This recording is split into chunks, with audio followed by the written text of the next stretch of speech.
Hey everybody, got another video for you guys. This one's a little different. As you'll notice, I'm not in the shot. Just wanted to do a demo on my new JCM900 SL-X model. This is the 2100 100 watt amp EL34 power tubes. This one is a 1997. I put the camera here so you guys could see the EQ. There's a few different ways that guys use the EQs on these, and I found a really cool one earlier, which I guess a lot of people do too. So I want to give you a demo using my 05 Les Paul Custom, and I'm going to run in. So at first you'll see that I've got the preamp volume here is pretty well maxed. The sensitivity control here I've got at 16, and then the master volume right here is at 2. Any louder than that and it gets absurd. It feeds back like crazy, so I can't shoot a video with the volume higher. It'll be nothing but feedback. So I'm gonna go ahead and start out. I'm starting out with the volume on 5, and just gonna see what we get.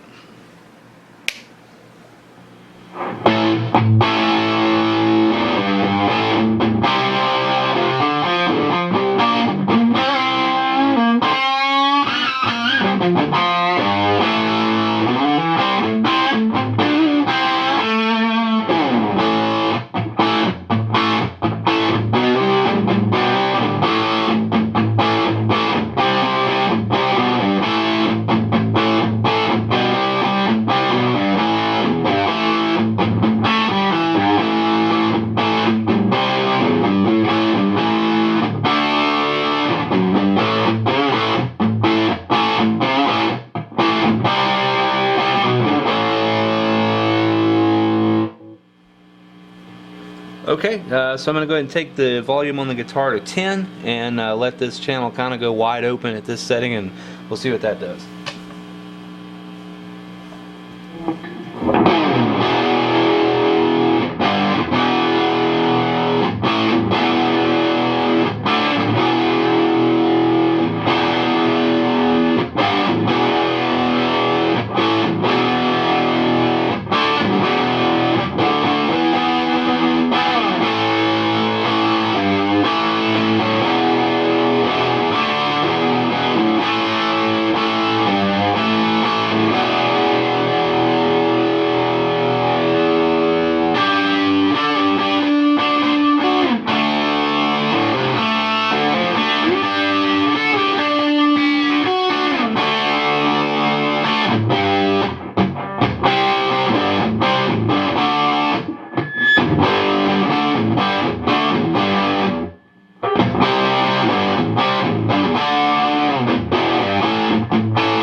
Alright, sorry for my screw up on that. I'm not quite sure what was going on, why I couldn't play an AC/DC riff, but anyway, so that's what I'm going to do, leave everything like it is on there.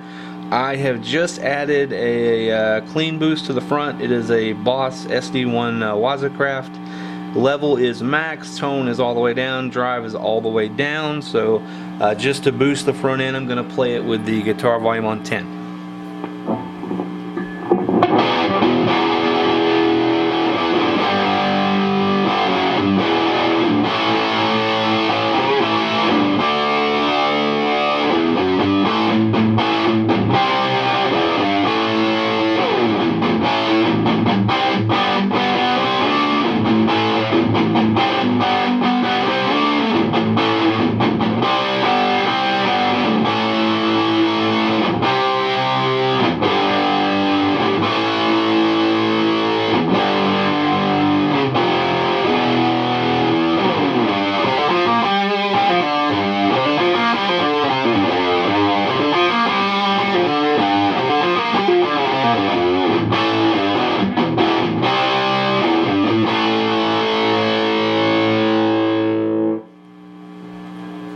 Alright, so that was that. I'm going to turn the boost off.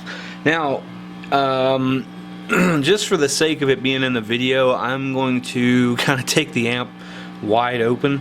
Again, the preamp here is all the way up. I'm going to go ahead and turn this gain sensitivity all the way up. And you'll notice a lot of hum and hiss, so very noisy. But this is pretty much the maximum amount of gain that's available in the amplifier. Guitar volume on 10.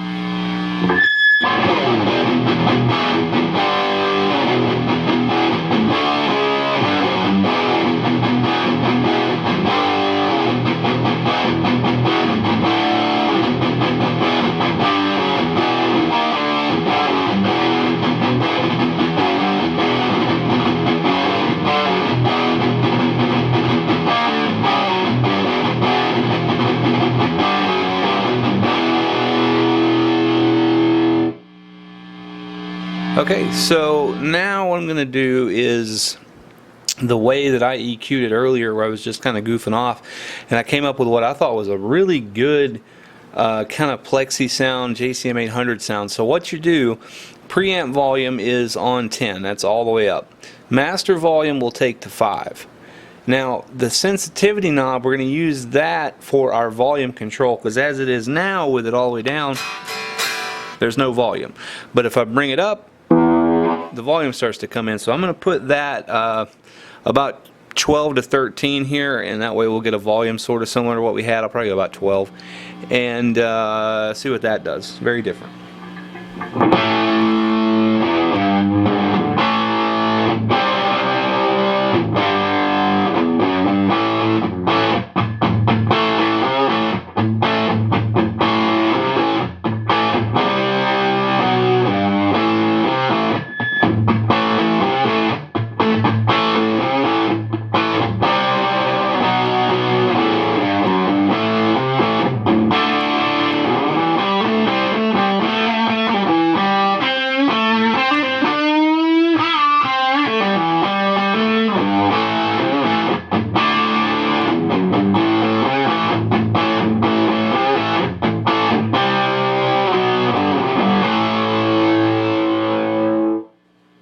So again, very, very different tone.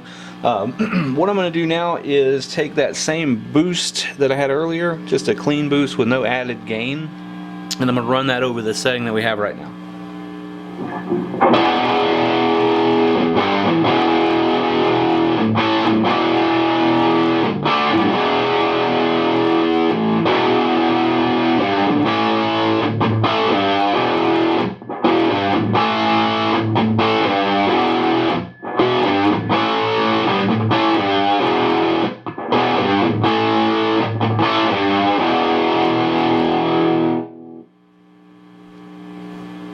Alright, and now I'm going to take the overdrive pedal and I'm going to add a little bit of drive. I'm going to put it about a quarter of the way up, and just kind of leave it there, and that'll be about it.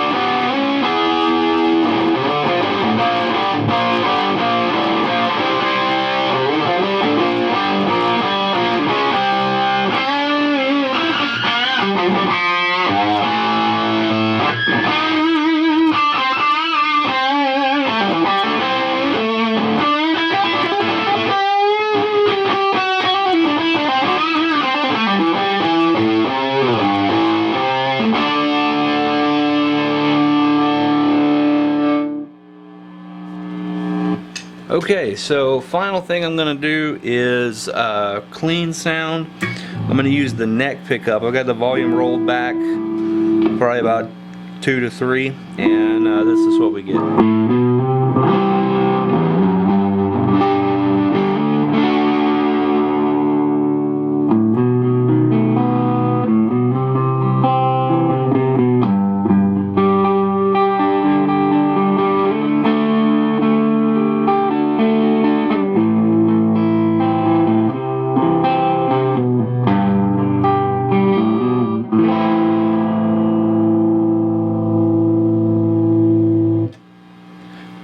Well, that's it. I'm gonna thing's kind of noisy.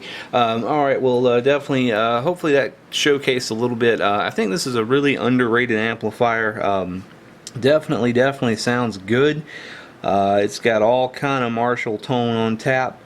Really, it's just a matter of how you want to dial it in. It's all preference. You know, the amp is made for higher gain because it came out in the you know, the 900 started at about 1990, and then it went from there, and the SL-X model came out really late in the series, but basically it was a response to a couple things. You know, number one, people were modding JCM900s to get a certain sound, so Marshall took those mods and put them in a factory box, and they made the 900. What they did though was they used diode clipping on the preamp side to get that high gain sound.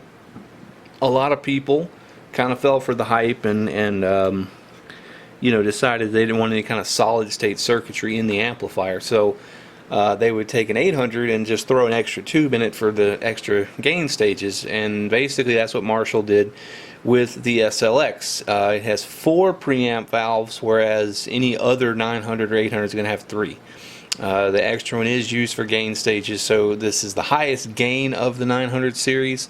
It's absolutely nothing compared to modern high gain, but you know, at the time this was kind of the sound. So you can really pick up, you know, nail a lot of you know, a lot of your Van Halen type stuff, all the 80s things.